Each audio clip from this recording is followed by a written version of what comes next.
Muy bien. Si me permite, doctor, Sí, claro. presentarlo antes que nada. Claro. Dar la bienvenida a todos a nuestras sesiones académicas en este momento virtuales por parte del Instituto de Salud Mental del Estado de Durango. Permítanme enviarles un saludo de parte de nuestra directora general, la doctora María Soledad Ruiz Canán.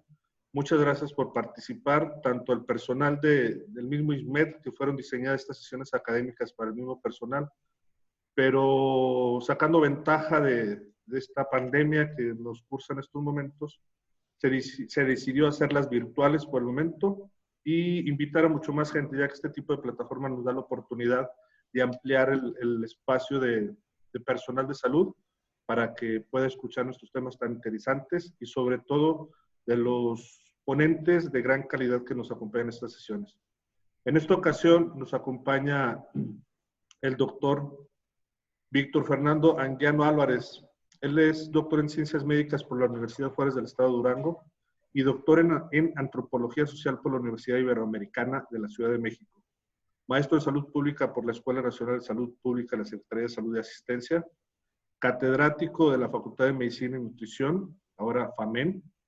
Médico epidemiólogo del Hospital General de Zona 1 del IMSS en Durango, jubilado ya del IMSS. Y cuenta con diversas publicaciones como autor, participante en el Instituto de Investigación Científica de la Universidad Juárez del Estado de Durango, de la Universidad de Colima y de la Universidad Iberoamericana, en prensa particularmente, y con autores antropólogos de México y del Perú, y ponente en diversos congresos en el Perú, Colombia y Estados Unidos. El día de hoy el doctor Anguiano nos acompaña con el tema antropología y salud mental. Doctor Anguiano, reciba un fuerte saludo y un fuerte abrazo de la doctora Soledad Ruiz Canán, nuestra directora general. Muchas gracias por acompañarnos el día de hoy. Y pues la plataforma es toda suya, doctor. Muchas gracias y adelante. Gracias, Pablo, licenciado psicólogo Pablo Ríos. Gracias. Gracias por la invitación, por el saludo, por la presentación. Pues buenos días a todas y a todos los que estamos en esta mañana reunidos. Y quiero agradecerle al ISMED, a la doctora Soledad Ruiz Canán, amiga, y al doctor Arturo Guerrero, por invitarme a compartir algunas reflexiones personales en torno a la salud mental desde la antropología social. Más que una conferencia, quiero traducir esto en una reflexión personal en torno a algunas preguntas que se van generando a lo largo de la vida profesional como médico y después como antropólogo. Yo me sentiré altamente complacido si con las propuestas que voy haciendo les llevo a generarse preguntas y a dar respuesta a algunas de las que me hago. También voy a ilustrar esto con algunos casos personalmente vividos.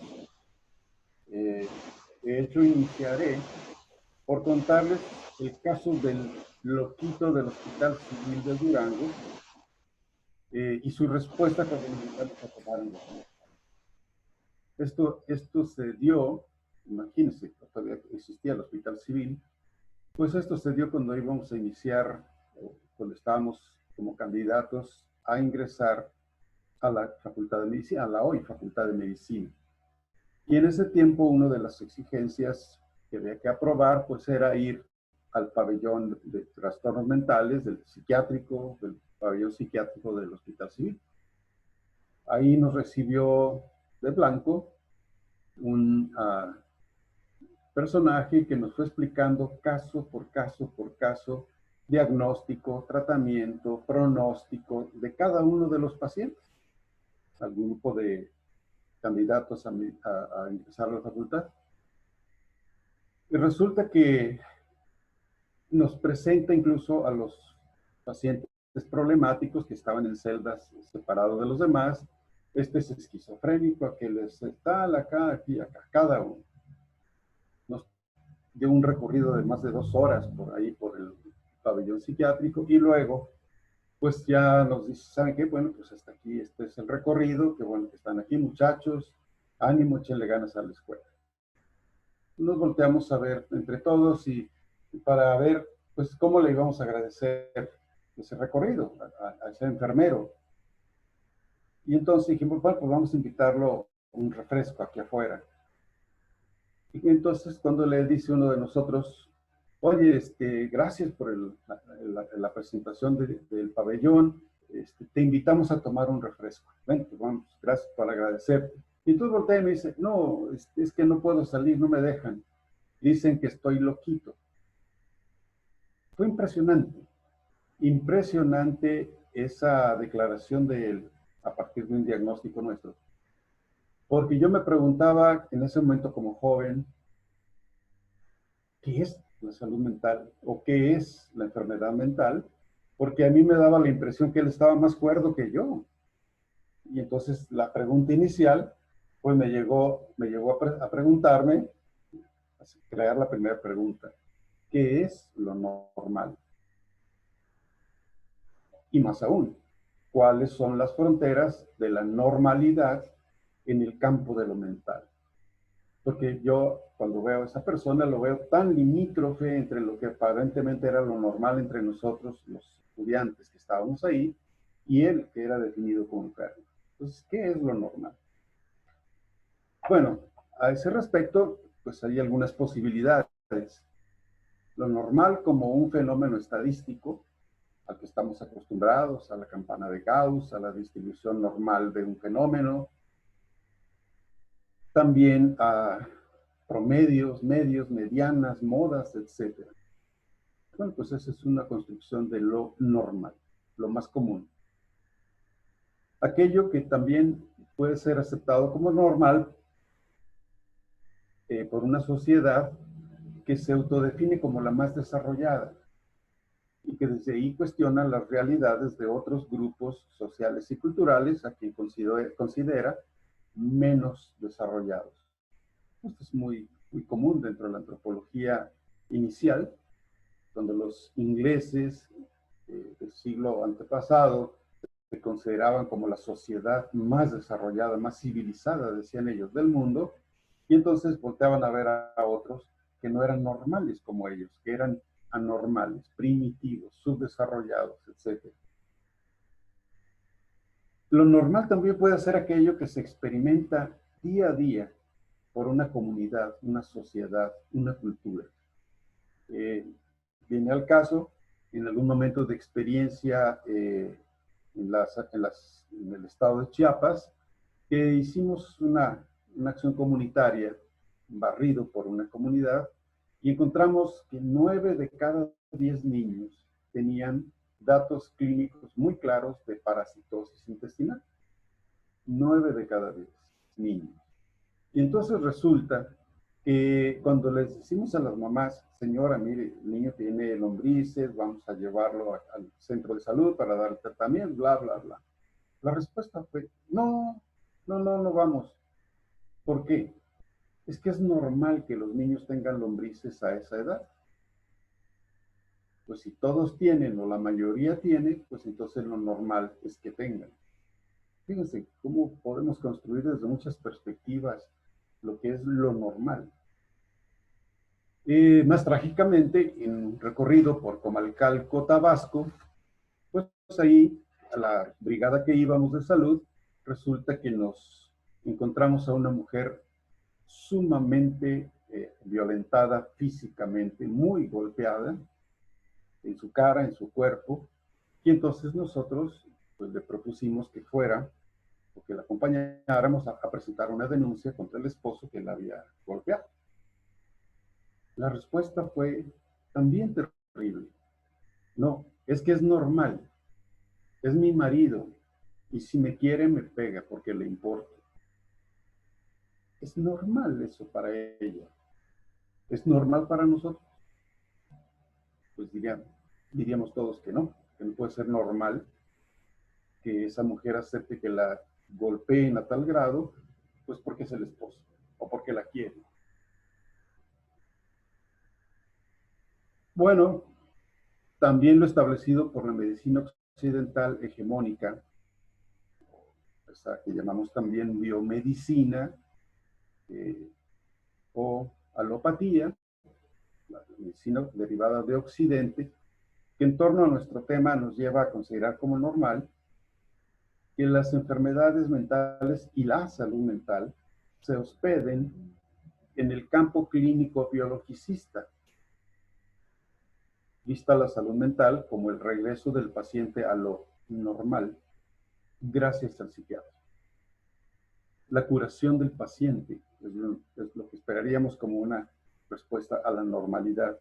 Él ya está curado también como una visión de parte de la familia una vez que el psiquiatra ha atendido a su enfermo. Como un sinónimo de ya está normalito. Cuando nosotros debiéramos de plantearnos la salud mental como un fenómeno social preventivo, multi e interdisciplinario. Pero la medicina occidental nos dice, bueno, este no está normal, tenemos que intervenir en él para ponerlo normal. Ha perdido su salud mental. Por lo tanto, tenemos que intervenir nosotros a través del psicólogo, a través del psiquiatra, para restituirlo. Y ahora sí ya tiene salud mental. Pero en muchos hospitales nosotros vemos rótulos que dicen psiquiatría y salud mental. Es decir, por una parte la atención del experto a quien tiene problemas de salud en la esfera mental, y por otra parte el trabajo nuestro de la salud pública en torno a la salud mental del individuo y la comunidad, desde la comunidad. Ese es nuestro gran desafío. Para todos es sabido que la medicina occidental pues define hoy en día lo que es la salud, lo que es estar sano, tanto como la enfermedad y lo que es estar enfermo, lo normal y lo anormal. Y esto me lleva a una segunda pregunta. Bueno, pero entonces, ¿qué es la salud y qué es la enfermedad? Todos conocemos la definición de la OMS en 1946, el completo bienestar biológico, psicológico y social, y no solo la ausencia de enfermedad. Bueno, un buen concepto para después de un gran pleito de la humanidad, para un conflicto bélico tan grave como el que tuvimos en la Segunda Guerra Mundial. Pero hay un concepto derivado de la Conferencia Internacional de Alma Ata, la extinta URSS, en 1978, que si bien no ha trascendido todo lo necesario, no ha permeado todavía todo lo necesario, es sumamente importante. Nos dice ahí Alma Ata que la salud es el mayor grado de bienestar biológico, psicológico, social, ambiental, agregamos hoy, y espiritual. Ojo, espiritual no es religión, es el espíritu del hombre. Y entonces, ¿qué es posible alcanzarlo gracias a en un lugar y en un tiempo determinado, gracias a la tecnología y el conocimiento que se tiene ahí? Pero este concepto de alma ata, una de las claves importantes es que al final nos dice que permite al ser humano el desarrollo de sus capacidades potenciales. ¿Cuáles capacidades potenciales? Bueno, pues esas esferas que hemos citado antes. La esfera espiritual, la esfera ambiental, la esfera psicológica, la esfera biológica, en esas capacidades que se desarrollan y que nos permiten interactuar con la sociedad en condiciones de mayor o menor igualdad. Es decir, la salud es un medio, no un fin. Es el medio que hoy en día nos permite a los seres humanos poder plantarnos en un espacio público que es eminentemente competitivo sin estar en desventajas de entrada ante otros. Así que entonces, bueno, eso podría ser una respuesta en cuanto a lo que es la salud. Y la enfermedad, pues es todo aquello que dentro de estas esferas que hemos estado citando, nos limita o nos impide desarrollar esas capacidades. Y entonces aquí entran en juego toda una serie de conceptos que van más allá de lo biológico. Conceptos económicos de salud, conceptos políticos en salud, de políticas en salud, conceptos religiosos de salud, conceptos construidos desde la sociedad, desde lo que la sociedad entiende como salud, lo que nosotros proponemos y planteamos a la sociedad como salud y su opuesto, la enfermedad. La enfermedad así no se vuelve algo inocuo o meramente actuante sobre el cuerpo, sobre la mente. Se vuelve algo que actúa también sobre la posibilidad de existencia social del individuo en condiciones de igualdad. Ahí construimos desigualdad ya en ese momento. Bueno, ahora que está tan de moda la ciencia cuántica, por ahí me encontré otro concepto, en el sentido de que en la ciencia cuántica un evento o fenómeno tiene dos posibilidades latentes, la de ser y la de no ser. Así que cuánticamente podemos decir que la persona puede estar enferma o no estar enferma, estado uno u otro, que se alcanza hasta que el médico establece el diagnóstico. Cuánticamente puede estar o no. Así como hablamos también de los hoyos negros y todas esas cosas, bueno, pues puede estar o no. Es al momento en que se consolida el diagnóstico por el médico que se considera o se manifiesta esa realidad. Lo que la persona siente puede ser o no COVID-19. Solo será o dejará de ser el diagnóstico cuando el experto afirme una cosa o la otra. Bueno, yo tengo garraspera, bueno, yo tengo fiebre, bueno, yo tengo dolor de cuerpo, bueno, yo tengo muchas cosas. Pero en esta visión cuántica puede ser y puede no ser COVID-19. Hasta que se identifica el fenómeno, se califica de un modo o de otro. Bueno, ok. Hemos hablado algo de lo que puede ser la salud, de lo que puede ser la enfermedad. Pero, ¿salud o bienestar? Y entonces entramos aquí a una propuesta en el sentido de que el bienestar es diferente a la salud. El bienestar, el estar bien, es un concepto y es un derecho que construye cada individuo para sí mismo en su sociedad y lo que a esta caracteriza. Por lo tanto, se asienta más el bienestar en los campos culturales y las tradiciones, los conceptos, las interpretaciones que hacemos en nuestra sociedad de lo que es estar bien. Y por lo tanto se separa del concepto de salud. Nosotros, desde hace 200 años, nos hemos apropiado de la experiencia científica suficiente como para decirle a alguien, tú estás enfermo de esto o tú estás sano. Pero el sentirse bien es de cada uno de nosotros en la sociedad. Les contaré el caso de don Juan, un viejito de 90 años por allá de Sombrerete, Zacatecas, pues al que yo veía en una estancia que hice allá en campo, pues yo veía pasar todos los días delante de la clínica del Seguro Social, todos los días. ¿Cómo está don Juan? Bien, doctor, bien. Pasaba con la rienda agarrando, llevando su caballito, y yo le veía las manos totalmente deformes de la artritis, jorobado, etcétera, muy grande ya. Y yo me preguntaba, ¿por qué cuando yo le pregunto que cómo está ella, me responde que bien? Sí, desde el punto de vista médico, pues tenía una serie de manifestaciones clínicas que me hacían pensar que tenía problemas, ya sea por la evolución de su edad o por enfermedad.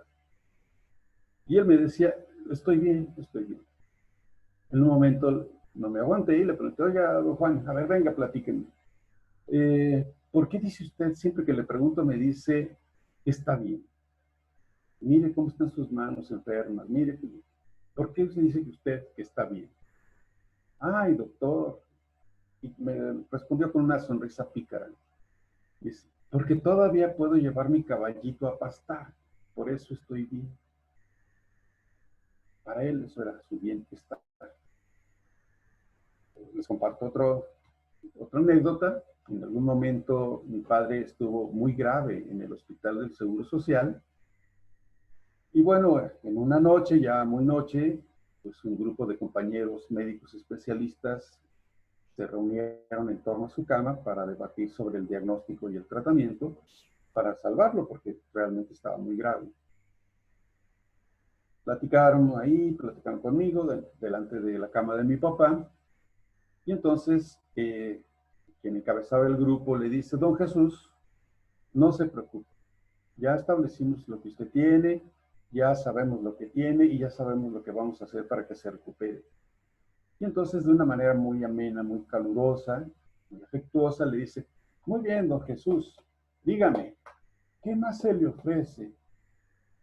Dice, oiga, pues por favor, cuando se vayan apaguen la luz, no me dejan dormir. Su bienestar no estaba, no estaba ahí en torno a la salud, era que lo dejaran dormir. Tan sutil es así la diferencia entre salud, enfermedad y estar bien o no estar bien. Y esto nos lleva a pensar necesariamente en la salud mental, en las condiciones de encierro que vivimos hoy en día. Sana distancia, uso de gel, cubrebocas, etcétera, etcétera, etcétera, para que estés bien, para que no te enfermes, para que no enfermes a los tuyos y sobre todo a tus mayores. Y salimos los mayores, y salimos, y salimos, y salimos. Pareciera que entre lo que nosotros manejamos como enfermedad COVID y lo que la gente percibe como estar bien, hay una distancia sustantiva. Pues sí, sí existe eso y sí, pero bueno, pero yo tengo que dar de comer a mis hijos. Sí, pues así, pero bueno, de todas maneras. Entonces yo para estar bien, mi bienestar no depende de que no me dé el COVID. Mi bienestar depende de que yo satisfaga necesidades primarias y valores sociales y culturales que yo tengo construidos en esta sociedad, desde esta sociedad. Así que entonces cuando alguien nos dice, pues sí, pero pues ni modo, pues no es una conducta irresponsable de la persona, es una visión desde el poder estar bien él y su grupo familiar. Así que bajo esta mirada, lo psiquiátrico y la salud mental por una parte y el bienestar mental pueden entenderse como campos médicos sociales distintos, aunque dialécticamente complementarios. Sí, es necesario que nos apoye el psiquiatra, el psicólogo, sí, que se le brinde atención al enfermo, pero por otra parte es esencial, importantísima, la prevención que nosotros tenemos que hacer de esas enfermedades en la comunidad e interpretarlas desde la comunidad, con la gente en la comunidad. Bueno, la siguiente propuesta es en torno a la antropología y salud. Y entonces, bueno, les propongo que nos asomemos al pestillo, al resquicio de este tema. Evidentemente, pues no podríamos entrar a fondo al tema de antropología de la salud, pero asomémonos a esto. La antropología social tiene como una capacidad comparativa que le permite familiarizar lo extraño, pero también volver extraño lo familiar. Esto parece así un trabalenguas o algo cantinflesco. Expliquemos un poco. Nosotros, los antropólogos sociales, cuando nos aproximamos a una comunidad, a un grupo social que no conocemos, estamos frente a un extraño y lo que buscamos es interpretarlo y volverlo familiar para nosotros. lo hacemos a través de una reflexión comparativa, tanto mental como metodológica. ¿Cómo es este desde como yo soy? ¿Cómo este anda desnudo porque yo no ando desnudo? ¿Cómo este habla de esta manera, se expresa así, que es diferente a como yo me expreso? Pero también extrañamos lo familiar. Me explico. Cuando yo paso o pasaba a dar mi clase de 7 de la mañana en la facultad, pues tomaba la ruta de 20 de noviembre todos los días. 20 para las 7, yo ya estaba en la facultad, pero en el transcurso había pasado por la catedral. Bellísima. Pero ¿cuántas veces nos detenemos a ver lo bello de la catedral a esas horas de la mañana? Pues es lo habitual, lo rutinario, lo que damos por hecho de que pues ahí está, porque es donde habitamos.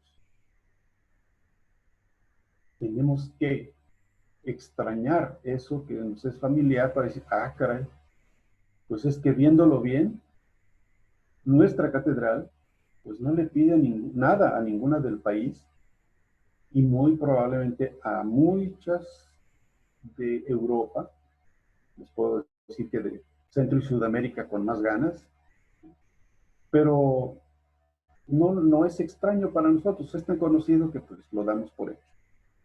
Así también las costumbres, las tradiciones, las formas de vestir, la forma de organizarse en la estructura familiar, por ejemplo, de nuestros grupos indígenas, de peruanos, mexicaneros, coras, huicholes, etcétera, los tarahumaras que tenemos en Guanaceví todavía, pues como son los nuestros, y los hemos visto por ahí, el hombre adelante con su vestido de manta y la mujer atrás de él con su vestido amplio de múltiples colores, pues no es tan familiar que no nos extraña.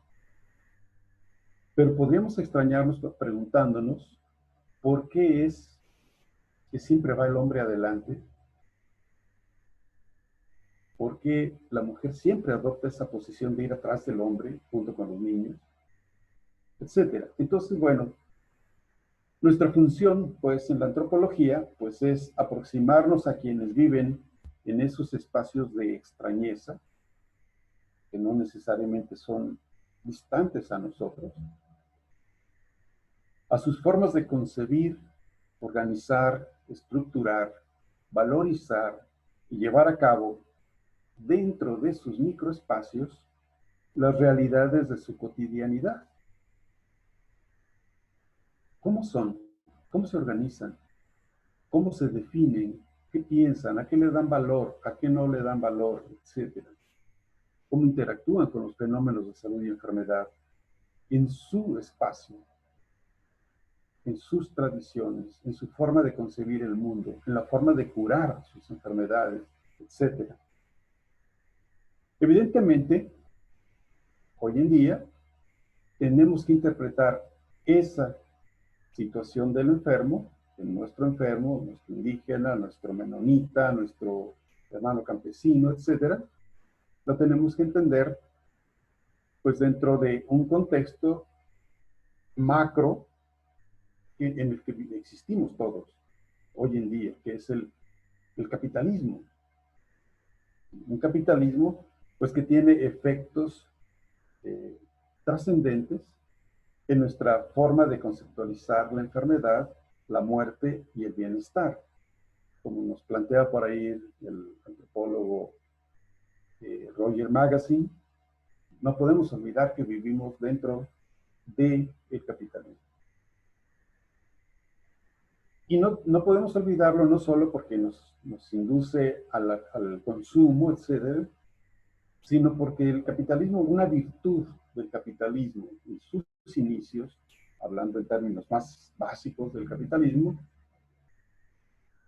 tiene la virtud o tuvo la virtud en su momento de liberarnos a los seres humanos y las cosas de la sujeción que vivíamos en esos momentos históricos, por ejemplo, del feudalismo. Tanto cosas como tierras, como seres humanos, pues nuestra existencia era determinada por el señor feudal. Vivíamos bajo la condición de la feudalidad. El capitalismo rompe con todo esto y nos individualiza. Claro, tiene otras caras oscuras, pero la cara positiva es que al liberarnos de esa dependencia de seres feudales, de reyes y demás, pues entonces podemos nosotros actuar por nosotros mismos, para nosotros mismos, dentro del marco de la propuesta del capitalismo. Y así existimos y así vivimos nosotros, pero aún así nosotros tejemos nuestra realidad en el microespacio de nuestra realidad cotidiana. Es ahí donde somos, existimos, actuamos. Todo esto se da en el contexto de una modernidad que es distinta y distante a la del siglo XIX o inicios del siglo XX. La modernidad de ese tiempo se caracterizaba por la solidez de las estructuras que se tejían en el órgano social. Pero hoy en día esa modernidad es un tiempo líquido, flexible, voluble, en el cual las estructuras sociales ya no perduran el tiempo necesario para solidificarse y poco sirven como marco de referencia para la acción humana.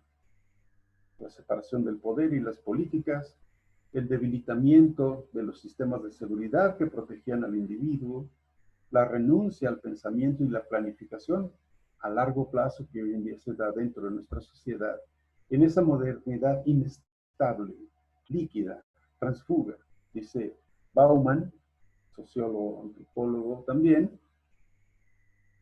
Y bueno, alguien que hemos escuchado antes todos nosotros, Michel Foucault, sociólogo, historiador, filósofo, pensador francés. Para Michel Foucault, el concepto de anormalidad, los monstruos que hacen referencia a las leyes de la naturaleza y las normas de la sociedad, los incorregibles de quienes se encargan los nuevos dispositivos de domesticación del cuerpo, y los onanistas que dan pábulo desde el siglo XVIII a una campaña de disciplinamiento de la familia moderna. Bueno, esos anormales, pues el estudio de ellos posee implicaciones, la presencia de ellos implica situaciones médicas, jurídicas, políticas, incluso religiosas y económicas. Foucault nos habla de esos monstruos como producto de las leyes de la naturaleza, aquel que nace con un trastorno mental y ya nace con ello y gravemente lo expresa. O el otro, que es el jorobado de Nuestra Señora, o aquel que expresa inclusive su adherencia a la diversidad sexual. Muchos de esos monstruos, derivados desde las leyes de la naturaleza y las normas de la sociedad, los incorregibles, pues a quienes hay que someter a los procesos y dispositivos de domesticación del cuerpo, y aquellos que su presencia nos lleva ya no a disciplinar al individuo y sus conductas, sino disciplinar a la sociedad, limitar a la sociedad. Ahí hago un paréntesis, porque algunos de nosotros hemos escuchado, quizá visto en comentarios en YouTube, en Facebook, etcétera, que hay quienes, incluso personal médico preparado, recuerdo ahorita una médica argentina, que se empeñan en decir que el tal COVID-19 es un instrumento de coerción social, de control de la sociedad global. Bueno, pues esto es parte de lo que reflexiona Michel Foucault respecto a los onanistas, ¿sí?, que obligan a tener que disciplinar la familia y la sociedad. Esto posee implicaciones, decíamos, médicas, jurídicas, políticas, religiosas y económicas. Hoy hablamos de la economía de la salud. Hoy hablamos de biopolítica de salud. Bueno, es redundante decir biopolítica de salud. Simplemente biopolítica, el control de la vida desde la política, la economía. La relación con lo mágico y el castigo, lo religioso y el pecado, lo médico y las consecuencias de una conducta no saludable. ¿Cuántas veces aún nosotros llegamos a expresar, es que usted se lo buscó? Usted fumaba tanto y usted esto y usted lo otro, que bueno, pues usted se lo buscó. Como una consecuencia. Ya no hablamos de pecado. No hablamos de actos mágicos, de castigo. Pero sí hablamos de la consecuencia de nuestra propia conducta personal. Tanto como de las políticas sobre la vida y la economía de la vida. Bueno, de esto hablan también Gilles Deleuze, Antonio Negri, Slavoj Žižek y Agamben, entre otros. Por ahí le voy a pasar luego a Arturo el documento donde les propongo algunas lecturas al final del texto. Así como la prisión es el espacio natural de la contención de los individuos y actos anormales, criminales y delincuentes, el infierno para los anormales pecadores graves en las religiones, el ostracismo para los anormales de la sociedad, los hospitales son los espacios naturales de contención de los enfermos, los anormales enfermos, que representan o contienen lo extremo de la enfermedad, lo que explica, de alguna forma, la angustia social y política del hecho de que los hospitales se saturen, por ejemplo, hoy en día. Nuestra angustia social y política es que entonces ya no vamos a tener dónde contener a esos extremos de la enfermedad llamada COVID-19, a esos anormales. Acuérdense que lo normal, y eso habría que pensar mucho, lo normal es estar sano, se dice. Quién sabe si realmente es cierto que lo normal sea estar sano, y menos como lo decía la OMS en el 46, 100% de bienestar. Pero entonces, el hospital es el espacio de contención para los anormales por enfermos extremos. Y decíamos, la angustia de que se nos acaban las camas de terapia intensiva, la angustia de que podríamos tener saturaciones en el hospital psiquiátrico por casos extremos de trastorno de conducta derivada del encierro. Pues, ¿dónde los vamos a contener? Entonces, los hospitales hoy en día para nosotros son espacios de contención de la normal extremadamente enfermo. Porque esto deja en la calle a los anormales más peligrosos para la sociedad y el Estado. Si se nos quedan en la calle los más contagiosos de COVID, los más rebeldes a la disciplina de autoaislamiento, aquellos, me recuerdo el caso lamentable de aquella persona que intentó salirse del ISSSTE, que por cierto falleció ayer por insuficiencia renal. Si estas personas, consideradas como las más peligrosas en un momento para la sociedad, el enfermo mental violento, carente de valores sociales, trastornado en la percepción de la realidad y su relación con los demás, si estos los dejamos fuera, pues entonces ponemos a la sociedad y al Estado en una situación de peligro y de alarma. De suerte que dice Michel Foucault, propone él el concepto de panóptico, el que puede ver para todas partes, 360 grados, que es un espacio de la institución normativa, en este caso en salud, desde el cual se observa y se controla la vida social, enferma sobre todo.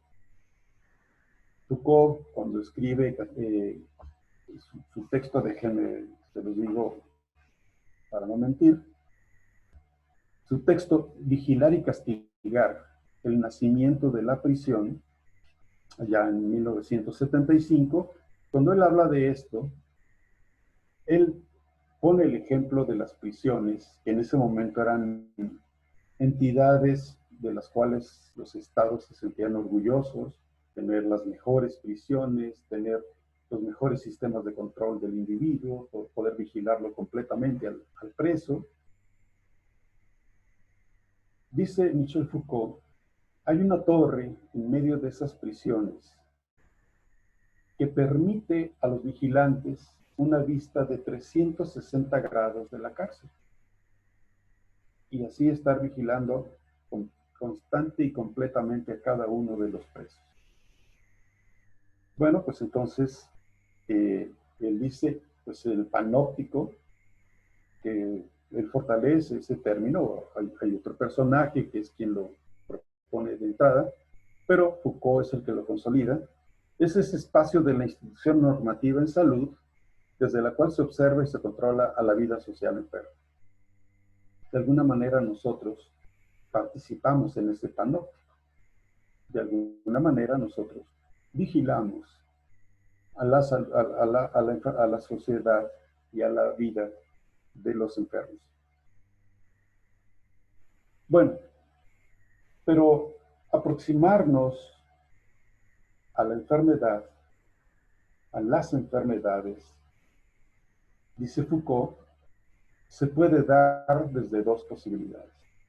La primera de ellas es a la que estamos más acostumbrados nosotros, desde el marco teórico, desde el conocimiento que tenemos del problema de salud, para desde ahí llegar a analizar el problema. Pero dice también Foucault que la alternativa es generar conocimiento desde las prácticas de los individuos y las sociedades. ¿Qué hacen? Y desde ahí proponer el conocimiento. Esto a mí me pareció sumamente interesante y a la vez desafiante cuando yo entré a hacer el doctorado en antropología social. Médico grande, salubrista, en medio de un montón de jóvenes que eran antropólogos ya de licenciatura, ya de maestría y estaban en el doctorado. Y hablaban de una serie de autores y conceptos de los cuales yo me quedaba en ceros. Pues, ¿de qué están hablando estos? Y me puse a estudiar, porque el desafío era, no, si lo tengo que sacar. Casi todos, hasta la mayoría de mis maestros, eran más jóvenes que yo. Alucino. Pero yo mi desafío dije, no, si puedo, porque puedo. Y bueno, pues me pongo a estudiar duro. Y cuando me voy a trabajo de campo, la investigación doctoral en campo, mi asesor, director de tesis, el doctor Roger Magazine, me dice, Víctor, olvídate de toda la teoría, de todos tus libros y de todos los autores que hemos visto a lo largo de 4 años. Vete a campo y no te lleves ni un solo libro. Imagínense que nos dijera alguien, Arturo, pues te vas al centro de salud allá en Guanaceví y olvídate de todo lo que hablamos de medicina y olvídate de todos tus libros, no te lleves ni uno para allá. ¡Wow! Casi convulsiono yo cuando me dicen eso, ¿no? Olvídate de lo que leíste y olvídate de tus libros. Y entonces, pues me manda desarmado a la guerra, ¿no? Dice Foucault, pues vamos a observar las prácticas y desde ahí generamos conocimiento. Tuve el gusto, el placer de leer y conocer a Anne-Marie Moll, una filósofa, antropóloga europea, de los Países Bajos, quien ella plantea un dilema, una realidad desde el marco de la ciencia o múltiples realidades de la praxeología, desde las prácticas, no solo del médico en su terreno de especialidad, sino, o más bien dicho, del médico en el terreno de su especialidad. El caso es que ella, en su propuesta de tesis doctoral en filosofía de la medicina, ella plantea en un hospital europeo, en su país, pues plantea, se aproxima a los médicos y entonces le pregunta al cirujano, doctor, ¿qué es la aterosclerosis? El cirujano pues agarra y le dice, mira, ¿ves este pedazo de arteria o vena que acabo de quitar? Mira, ve cómo está tapada. Eso es la aterosclerosis. Ah, eso es la aterosclerosis. Muy bien. Va con el patólogo, cuando cambia de servicio, y la misma pregunta. Doctor, ¿qué es la aterosclerosis? Ah, mira, permíteme. Agarra una laminilla, la pone ahí en el microscopio y dice, ¿ves estas capas de engrosamiento, bla, bla, bla, bla, bla? Esta obstrucción del espacio de la vena. Sí. Ah, pues eso es la aterosclerosis. Entonces ya no fue la tira de venas, sino esto que se ve aquí. Pasa a medicina familiar y entonces le pregunta a la doctora con la que está, doctora, ¿qué es la aterosclerosis? Mira, la aterosclerosis se manifiesta cuando te llega un paciente, una paciente con un dolor súbito intenso en una parte del recorrido de una arteria y en la cual si le palpas resulta que ya no se siente el latido, etcétera, etcétera. Entonces hay varias aterosclerosis, porque cada quien me habla de una cosa. Y entonces Anne-Marie, propone, ok, desde la práctica del profesional se generan las interpretaciones y las realidades de la enfermedad. La aterosclerosis es real para el patólogo en el momento que agarra la laminilla y la identifica.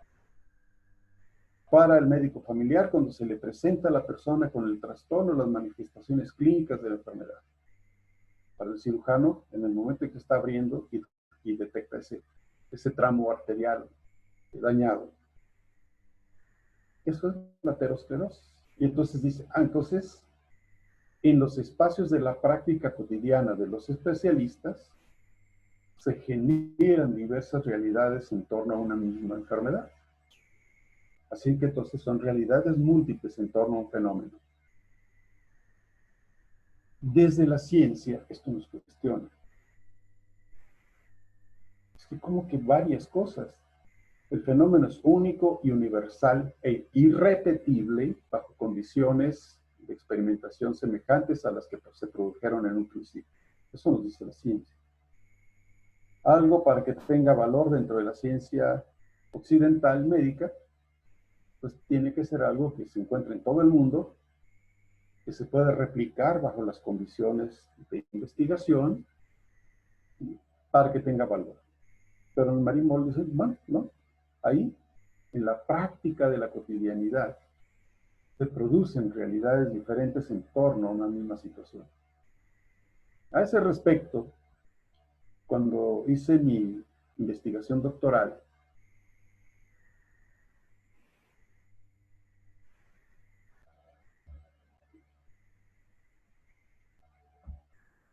lo leo para no divagar mucho, la visión de mis interlocutores en mi tesis doctoral sobre lo que para cada uno de ellos era su experiencia, en su experiencia, el VIH-Sida. Para ti, ¿qué es el VIH-Sida? Desde tu experiencia, eran puros enfermos a los que entrevisté, pues lleva al terreno de los pacientes la propuesta de Moll. Su propuesta era desde la práctica de los profesionales de la salud. Pero, siguiendo la propuesta The Magazine, de Roger, pues entonces le pregunto esto mismo, pero a los enfermos. ¿Para ti qué es el VIH-Sida? Tú que lo estás experienciando en tu cuerpo y en tu vida.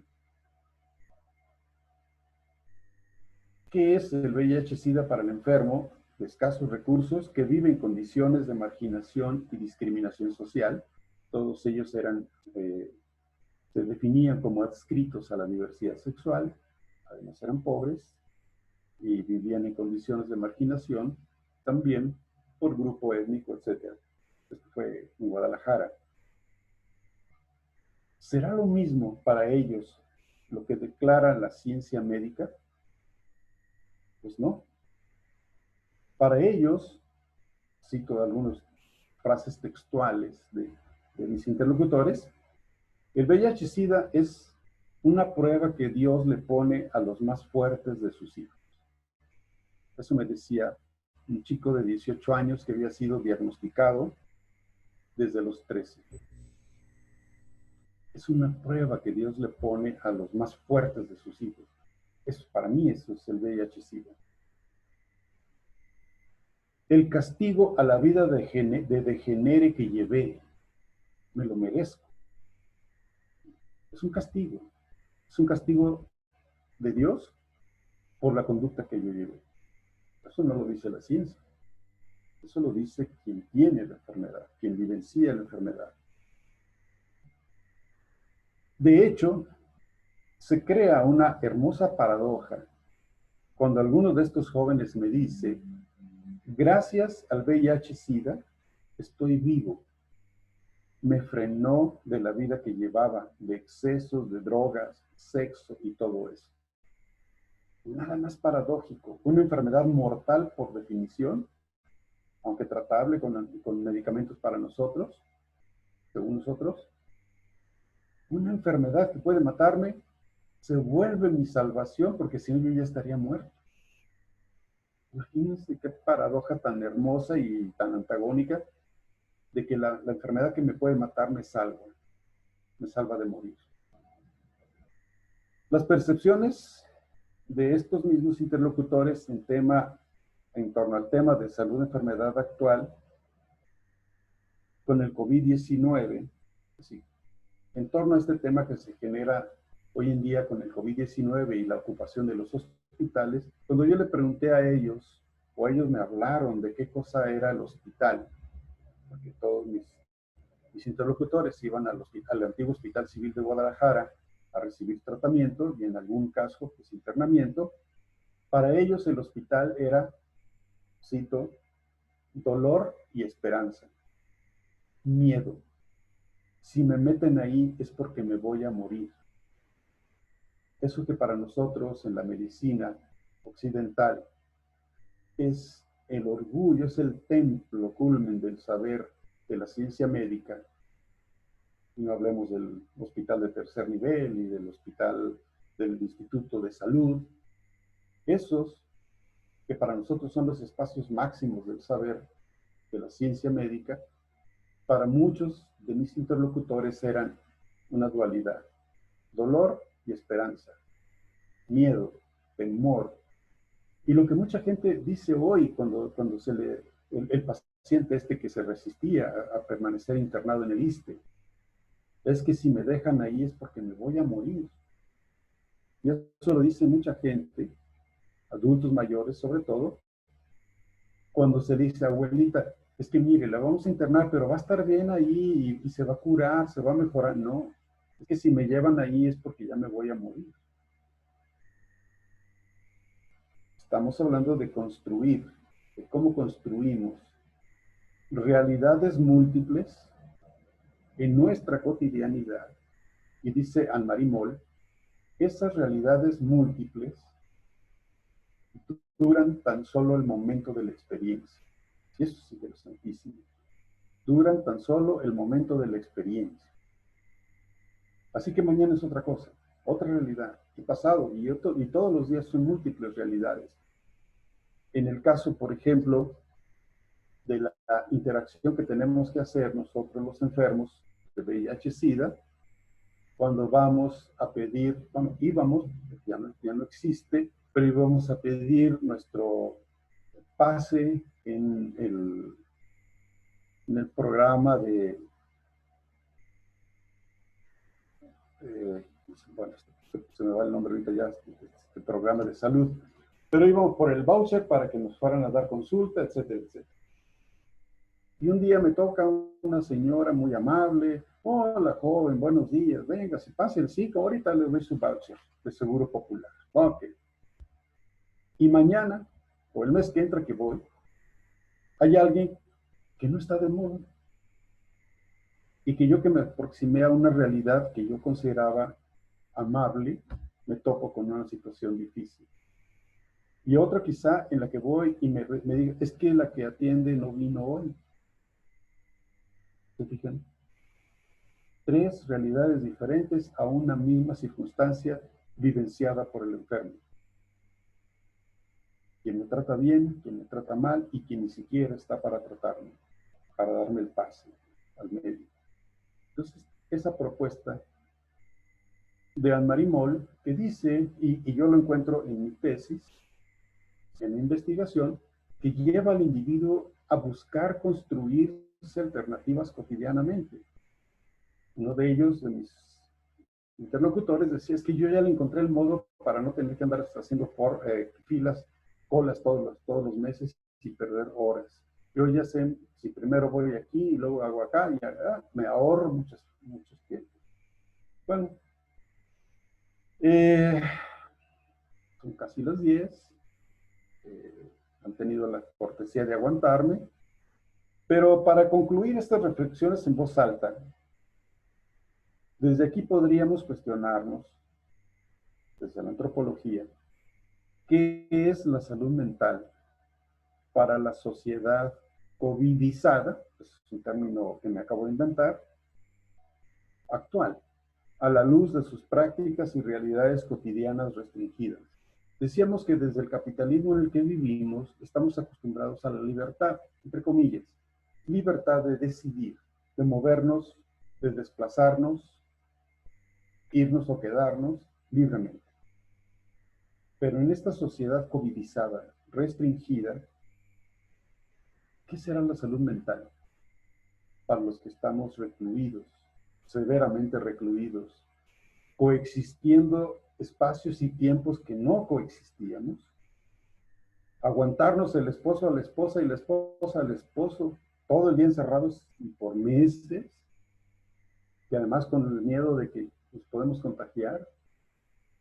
El joven adolescente que se tiene que quedar junto a los papás y aguantarlos en su forma de ser y ellos a él, y romper con las cotidianidades que teníamos, el salirnos, el ir a la hora que quisiéramos a la calle, comunicarnos, el simple hecho de los niños, de los pequeñitos, de abrazar a sus papás, a sus tíos, a sus abuelos, que es dentro del desarrollo normal del niño esencial, indispensable. El contacto físico es lo que permite al niño construir realidades. Abrazar a la abuelita y besarla con mucho cariño le permite construir realidades y afectos y comunicación social. Pero de repente, no te acerques a tu abuelita, tírale un besito, abuelita, pero no te le acerques. A nosotros mismos, Itlal y Artur y los que nos hemos encontrado al inicio de la pandemia ahí en la facultad, pues se siente bien feo. Iba a decir otra expresión, pero vi a Pablo y dije, no, estamos grabando la conferencia, pero se siente bien feo, que nos paramos y no estamos acostumbrados a los actos japoneses, orientales, de Komishiwa, nada más una caravana. Sentimos feo que no le podemos dar la mano a alguien, o que, no, o que incluso le ofrecemos la mano a alguien y la persona retira su mano en defensa. ¿Qué es la salud mental? Y en todo caso, su contraparte, los trastornos que estamos enfrentando en esta sociedad covidizada, donde además decíamos por cuestiones de sobrevivencia, tenemos que romper ese aislamiento. Negar que lo rompemos. Oye, ¿sí te estás cuidando? Sí, claro, nunca salgo. Yo sí te vi ahí en el centro comercial. Ah, pues nada más fui a comprar comida, pero no más, ¿eh? Afortunadamente, ahorita todavía no tenemos muchos espacios de desplazamiento y de coexistencia social abiertos, porque ya estaríamos ahí. Entonces, la gran pregunta es, ¿qué es la salud mental? Pero fíjense bien, no para nosotros. La antropología no ve esto desde nosotros, sino de esos grupos sociales, desde la sociedad en sus microespacios de existencia cotidiana, que es el encierro y que es la salud mental para ellos ahí en su realidad. Porque además es diversa, tiene expresiones diversas. Si yo vivo en una casa de 200 metros cuadrados, somos 5 de familia, pues no es lo mismo que si somos 5 de familia en una casa de 30 metros cuadrados. Son realidades distintas. Y entonces nuestro desafío desde la antropología social es interpretar, fíjense bien, no es explicar, porque nosotros somos muy dados a explicar las cosas. Doctor, ¿qué tengo? Ah, tiene esto. ¿Por qué? Ah, por esto y por esto. Ah, ok. Esa es nuestra función. Sino para que va el paciente con nosotros, si no le vamos a decir por qué está enfermo, como médicos. Como antropólogos, nos aproximamos al fenómeno de salud mental o a la enfermedad mental desde el otro, desde el enfermo, desde la explicación que nos da, desde lo que expresa de lo que le pasa. Y nuestra función es interpretarlo, traducirlo para nosotros y para otros de nosotros.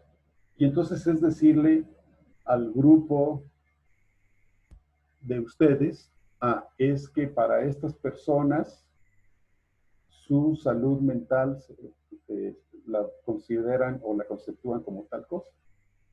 Traducir, interpretar para mostrar al grupo, a la sociedad a la que pertenecemos, lo que piensa ese nuestro otro.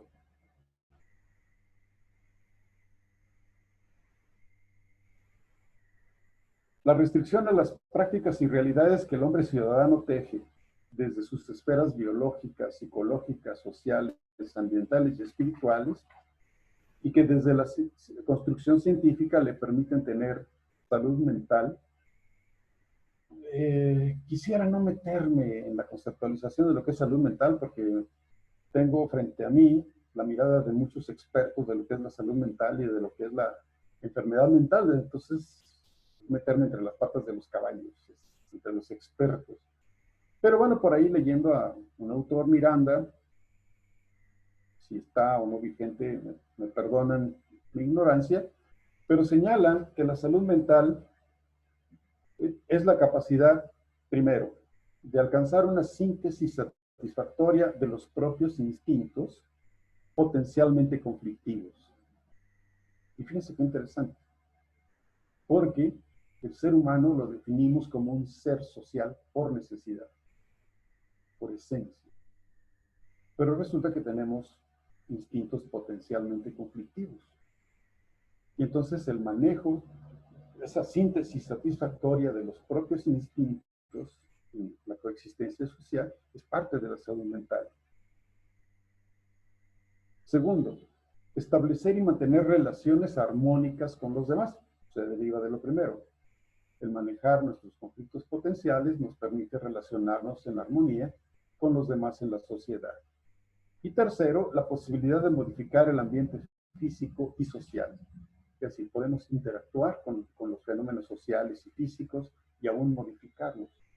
Esto no lo permite la salud mental.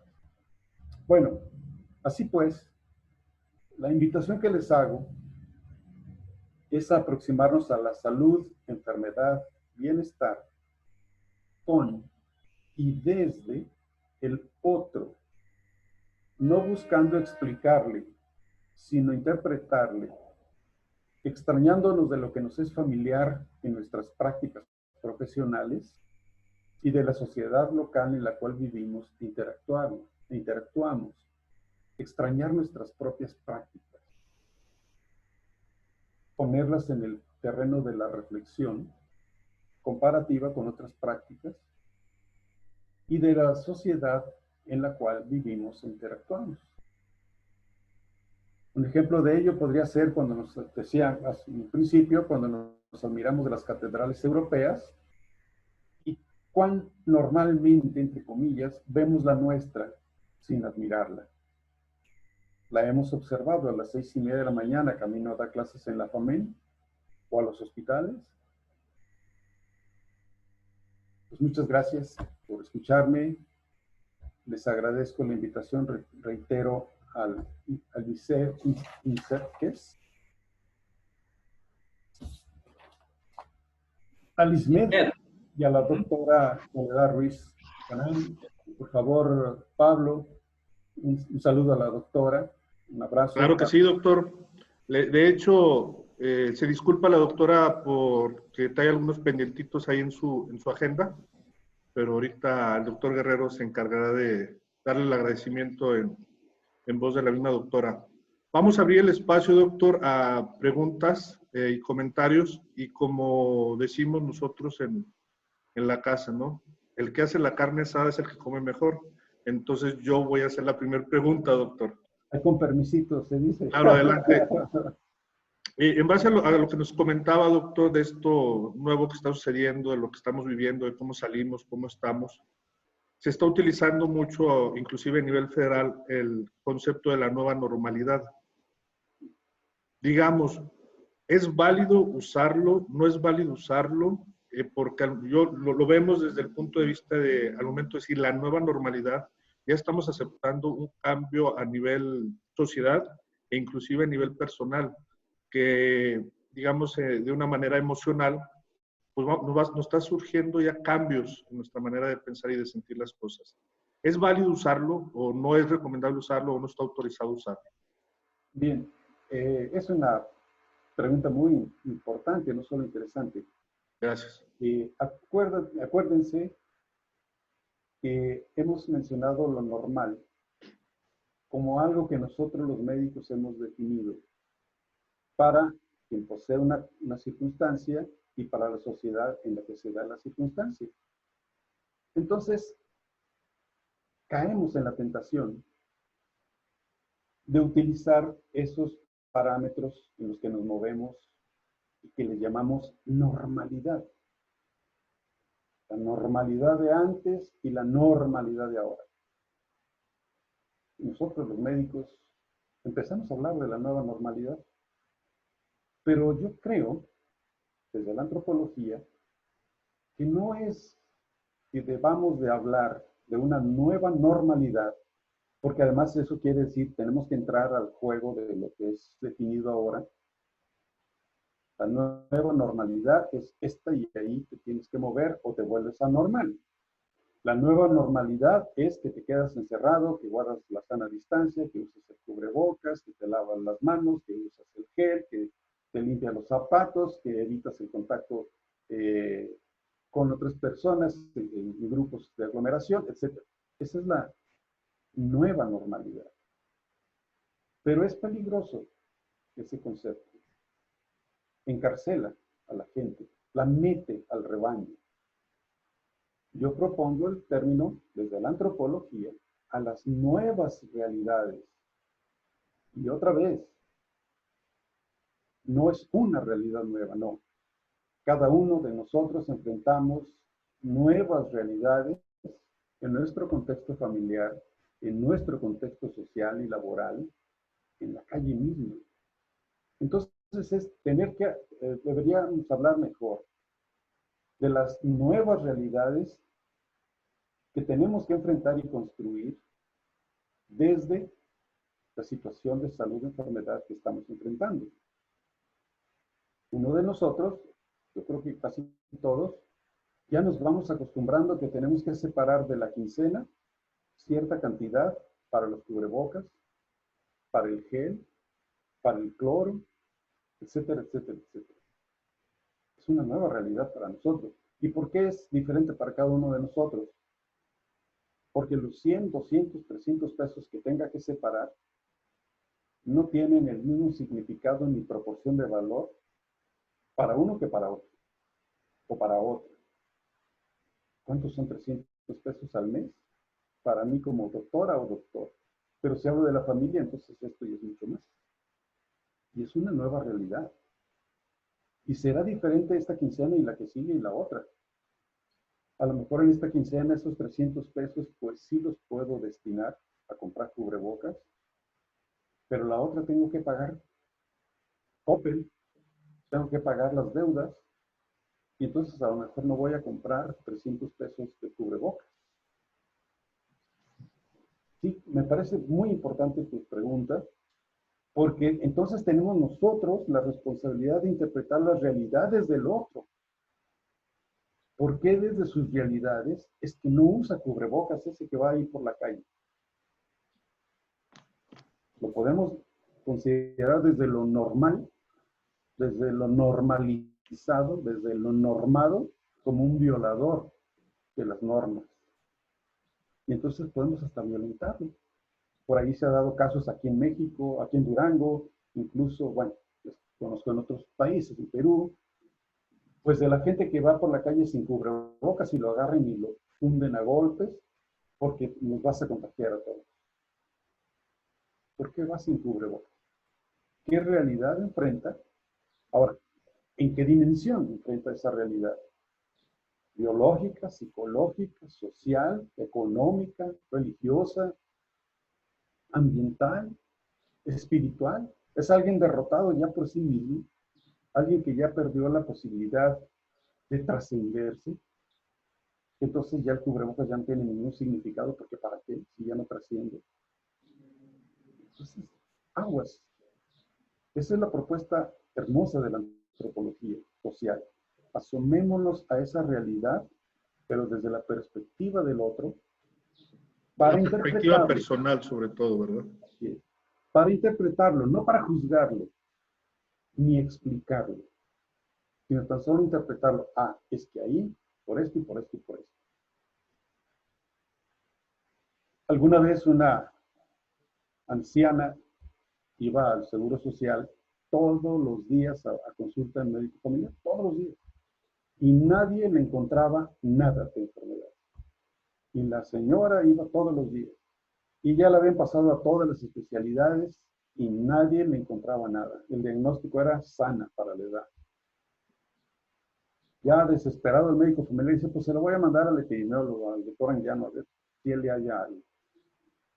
Pues tampoco. Pero entonces le preguntó, doña María, pues miren, ya lo estudiamos todos los médicos de este hospital y no le hallamos nada.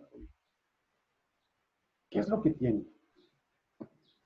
¿Por qué viene todos los días? Y entonces, con una sonrisa muy pícara, me dice, ay, ya me cachó, doctor. Es que fíjese que hace unos meses se murió mi esposo y estoy totalmente sola en la vida. Y entonces, pues me voy un ratito a platicar con mi doctor, aunque sea. Nosotros estamos viéndola a ella desde la salud de enfermedad, tratando de explicarnos qué es lo que tiene, y ella lo que buscaba era su bienestar. Para ella estar bien era poder platicar con alguien, aunque fuera ya de perdida con su médico familiar. Entonces, fíjense, pues, este concepto que manejas es más prudente manejarlo desde las realidades que desde las normas. Muy bien. Muy bien, gracias, doctor. Bueno, en base a la nueva terminología de las nuevas realidades, ¿alguien dentro de sus nuevas realidades, alguna pregunta para el doctor Anguiano, por favor? ¿Algún comentario? ¿Invitaciones a desayunar? Sí, doctor. Guerrero. Pues bueno, en la historia de la salud, en este concepto que mencionó, doctor, el concepto de salud de 1946, no ha sufrido modificaciones, estará vigente todavía actualmente a las fechas con las nuevas realidades, con las nuevas necesidades, con esa dinámica epidemiológica que se nos está presentando. Por un lado, las enfermedades infectocontagiosas, por el otro lado, las crónico no transmisibles. ¿Será factible ya que ese término quede corto para las nuevas realidades? Sí, sí. Ese concepto de 1946, primero expresaba los buenos deseos de una humanidad que acababa de darse cuenta que se podía destruir globalmente, que teníamos con qué destruirnos todos. Y entonces el espíritu de ese concepto de salud era evadir esa posibilidad. Completo grado de bienestar biológico, psicológico. Yo le comento esto a mis alumnos y les digo, les pregunto, ¿qué es lo padre? ¿Qué es lo bonito de los pleitos de novios? La reconciliación. Y si el pleito ha sido muy, muy grave, esos pleitos en los que, pues, pasa un día y no me habla, y pasa otro día y no me habla, y pasa otro día y no me habla, y comenzamos, la dama, la novia, comienza, ay, ¿no tendrá otra? ¿Y por qué no me habla? Y no, y el otro, no, y si le hablo y me manda al diablo, hasta que llega el momento, habitualmente la mujer toma las iniciativas, y entonces le pregunta así casualmente a la amiga, oye, ¿no has visto a aquel? Ah, sí, el otro día lo vi. Ah, ¿por qué? No por nada. Y el otro, cuando el amigo dice, oye, ¿entonces qué? ¿Ya te cortaron? No, nos dimos un tiempo. ¿Y así? Hasta que nos damos cuenta de que ya pasaron tantos días de que nadie le habla a nadie. Y, ching, no, creo que ahora sí la podemos regar en serio. Y nos aproximamos. Y cuando nos aproximamos, construimos grandes propósitos. Te juro que ya no voy a ser celosa. Ya nunca te voy a sentir celos. Y el otro, pues yo te juro que nunca vuelvo a salir con esa prima. Pues si tú no tienes prima, ah, perdón, me equivoqué. Bueno, creamos el concepto de 1946 con esa gran intención de restituir la salud, no solo a aquellos que habían sido discapacitados o mutilados de guerra, física y mentalmente, sino también a aquellos que sin haber estado en la guerra, también sufrimos daños mentales. Pero hoy en día este concepto, que tuvo otra virtud, separar la salud de la enfermedad, y no solo la ausencia de enfermedad, es decir, la salud no solo es ausencia de enfermedad, eso es la gran virtud de ese concepto. Pero hoy en día tenemos que operativizar mejor, y ya no es nuevo el concepto de alma ata, y sin embargo no logramos permearlo. Cuando nos sitúa las condiciones de salud y enfermedad a las condiciones locales, a un grupo social específico, en sus condiciones y en su tiempo. Nos dice, en una sociedad y tiempo determinado, con el conocimiento y la tecnología disponible en ese lugar y tiempo. Entonces yo ahí puedo comparar, y es muy importante hoy en esta situación. Cuando vemos y se reporta a nivel nacional que Durango tiene una de las mortalidades más elevadas por COVID en el país y que tenemos una movilización social terrorífica, prácticamente del 100%, en un lugar, en un tiempo, con el conocimiento y las tecnologías disponibles. No nos comparamos con la mortalidad, no debemos compararnos con la mortalidad de Suecia o con la mortalidad de Estados Unidos o con la de Corea del Sur. No tenemos las mismas tecnologías ni los mismos conocimientos. Lo que sí tenemos es la obligación de optimizar el uso de conocimientos y las tecnologías de que disponemos. Entonces, respondiéndote, Arturo, creo que la respuesta sería, tenemos que trascender, desarrollar más ese concepto de alma ata que nos permite operativizar, cuantificar, medir, programar la salud y la enfermedad de acuerdo a nuestras propias realidades locales. Muy bien, doctor, muchas gracias. Gracias, doctor. Con la pena y por que nos gana el tiempo, doctor, tenemos dos preguntas que nos mandan por el chat. Esperemos, voy a leer las dos al mismo tiempo, a ver si nos las puede leer, ya que las actividades del mismo instituto nos hacen recortar muchas veces los tiempos con una gran plática suya. Me permito leerlas. Nos comenta la maestra en salud pública, Cande Ríos: en la etapa que estamos viviendo, ¿se considera que estamos en una evolución social? De acuerdo a su experiencia, ¿cree que se puede dar un cambio de conducta para mejorar? Nos comenta también María Teresa Barragán: desde la realidad de los jóvenes que no creen en la enfermedad del coronavirus y salen y no se cuidan, ¿qué consejo nos proporcionaría para su manejo? Y por último, doctor, ¿qué se puede mencionar como positivo de esta pandemia desde el punto de vista antropológico? Wow. Ok. Empiezo por esto último. Es difícil, muy difícil desde la antropología percibir algún efecto positivo. Nos está exigiendo la fragmentación del grupo social. Separarnos, no aglomerarnos, no juntarnos, cuando lo social es esencialmente estar juntos. Por otra parte, también desde la antropología, el uso del frecuente del cubrebocas en el espacio social y en el espacio público nos anonimiza, nos vuelve anónimos frente al otro, unos frente a otros. No somos más que máscaras con vistas furtivas. Y esto también tiende a separarnos como grupo social.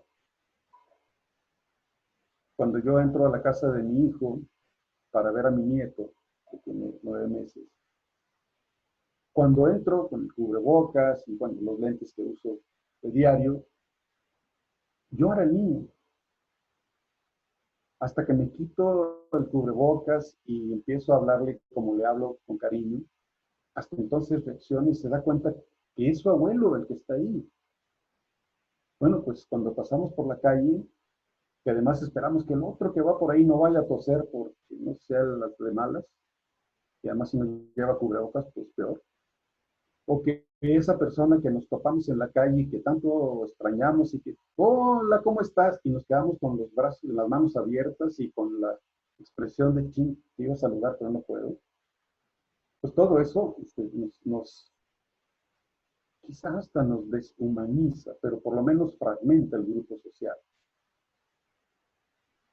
Quizá, y no tanto desde la antropología, sino desde la salud pública, es que esta enfermedad nos ha tallado tanto en el alma que tenemos que asearnos, y que tenemos que ser limpios, y que tenemos que proteger la familia, que tenemos que evitar riesgos, que quizá, si queda como consecuencia de esto, y que seamos una sociedad más limpia,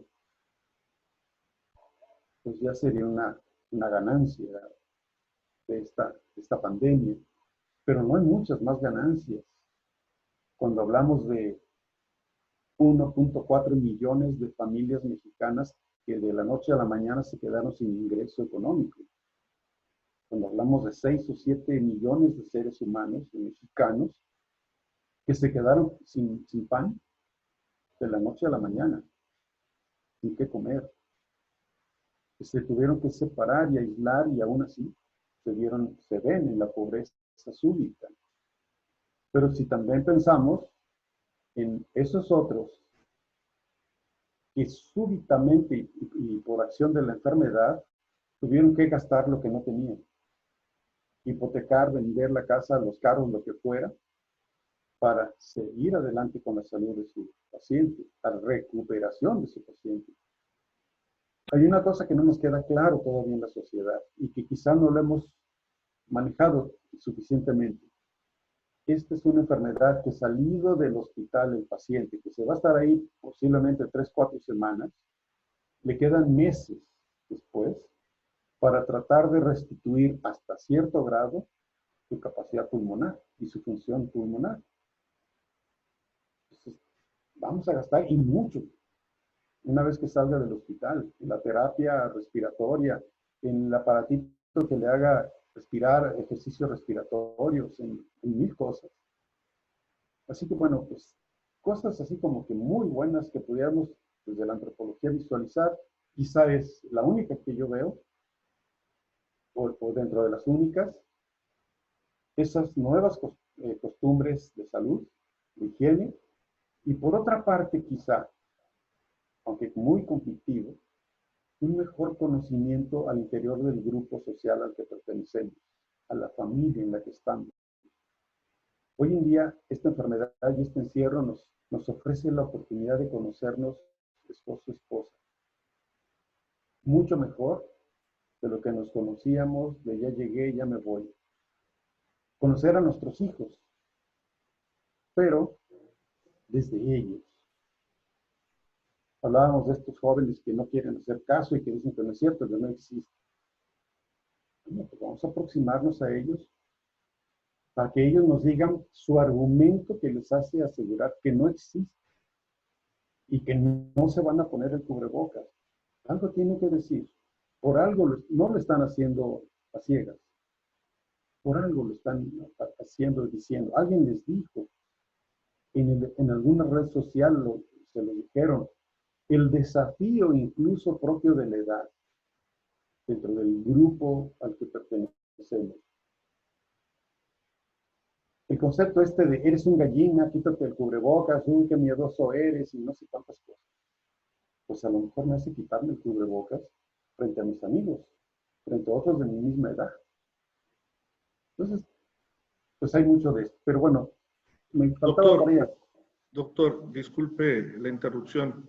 Me da mucha pena.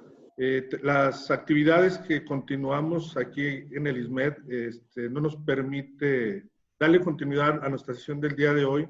Tenemos reunión ahorita del Comité Estatal de Prevención del Suicidio y necesitamos del uso de la plataforma. De verdad, me da mucha pena, doctor.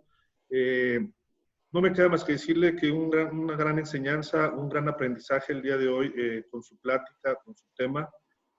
Esperemos y no sea la última vez que lo tengamos con nosotros en nuestras sesiones académicas. Próximamente recibirá nuevamente invitación para darle continuidad al tema de alguna manera. Doctor Guerrero, si nos hace favor, por favor. Sí, Pablo, gracias. No sé si quería comentar algo, doctor Fernando. Doctor Anguiano, un comentario final. Pues más que comentario, y ahorita ven esta reunión que van a tener, piensen en el suicidio desde el suicidio. ¿Por qué se suicidan? ¿Qué les da valor para cometer ese acto final? ¿Qué los conduce a ese acto final? Es un tema muy difícil porque no le podemos preguntar al que se suicidó. Y hay quienes intentan suicidarse por 1000 cosas, por llamar la atención, por no sé. Pero dentro de nuestros programas, en este caso de prevención del suicidio, tenemos que incluir el pensamiento de quienes potencialmente lo pueden hacer. Fortalecer esa interpretación. No explicárnoslo. ¿Por qué se suicida? No, la pregunta no es por qué, sino aproximarnos a sus realidades e interpretarlas para ponerlas en el discurso de nuestras acciones. Y para Durango es muy importante. Somos un estado con una tasa de suicidio de las más altas del país. Pensemos esto desde el otro, desde su sociedad, desde sus circunstancias, tanto sociales como de su grupo de adscripción, etc. Y reiterarle mi agradecimiento a todos ustedes por estar aquí conmigo, por sus preguntas, sus comentarios en el chat. Y ojalá también yo me siento invitado a estar nuevamente con ustedes. Les agradezco mucho su invitación A Soledad, pues un abrazo de parte mía, y a todos ustedes, pues el afecto de siempre. Gracias. Y a seguir trabajando, Pablo. Gracias, doctor. Nos vemos, Pues, Arturo, no, Sofía. al contrario. Felicitarlo, doctor, por su excelente participación. Son de gran utilidad estas reflexiones que usted nos comparte al grupo en esta sesión de cada jueves que tenemos aquí en el ISMED. Pues agradecerle por ese espacio que nos brinda, que nos da el conocer sus experiencias y sobre todo que lo pongamos en práctica de aquí en adelante con las nuevas realidades y no esperemos que sea la última vez. Esperemos tener la oportunidad de seguirlo invitando y que nos siga pues alimentando con sus reflexiones y su experiencia que tiene. Muchas gracias a nombre de la doctora Soledad Ruiz Canán, directora general del Instituto de Salud Mental de Durango. Queremos agradecerles a usted y a todos los participantes que nos ven cada jueves en estas sesiones. Por ahí veo a la doctora Citlali, a Esther, a Sofi, a Mayrani que nos acompaña y que bueno, a todos los que están aquí en la plataforma agradecerles. Muchas gracias a todos y que tengan un día agradable. Muchas gracias, doctor. Y pues Gracias. con eso terminamos nuestra transmisión de la sesión académica del día de hoy. Muchas gracias, les agradecemos a algunos jefes jurisdiccionales que se encuentran, directores de centros de salud y compañeros en general de cada una de las unidades de salud de la Secretaría de Salud y externos a la Secretaría de Salud. Muchas gracias, nos vemos el próximo jueves. Nos acompañará un investigador de CONACYT, del CIDIR, perdón, con un tema muy interesante acerca de lo que está sucediendo en Durango. Muchas gracias, nos vemos el próximo jueves, 9 de la mañana. Hasta luego. Gracias, hasta Gracias, luego. doctor Anguiano. Hasta luego, bye. Luego. Buenos días, gracias. Y ayer estaban presentando